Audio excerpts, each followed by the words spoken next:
All right, we're diving into one of the wildest documents the CIA has ever declassified.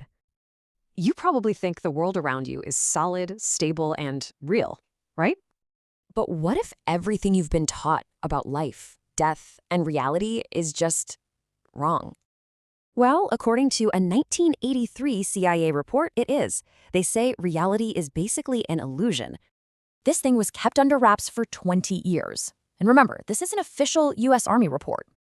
It starts by claiming we live in a holographic universe, so nothing is actually solid. In your brain, it doesn't create consciousness. It's just a receiver tuned to physical life. So the really big question is, can you change the channel? See, your logical left brain and creative right brain, they almost never work together.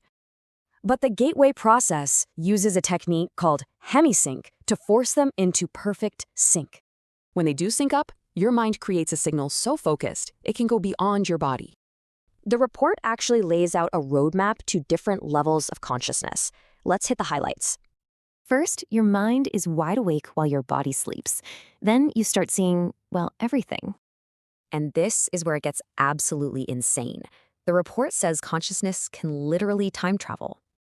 But the real bombshell, the whole point of this, is buried deep on page 25. It describes the absolute. Think of it as the universe's source code, where we're all from. So the bottom line, we aren't just physical bodies. We are immortal holograms of energy. That means death isn't the end. It's just logging out, going back to the source. Which leads to the obvious question. Why would the government hide this for 2 decades? Think about it. How do you control a population that isn't afraid to die?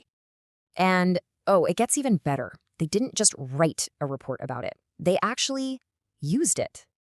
They called it Project Stargate, a very real, top-secret unit of psychic spies. Seriously. So what happens when you point a psychic spy at a target 1 million years in the past? Their first mission across time was to look at Mars, and you won't believe what they found.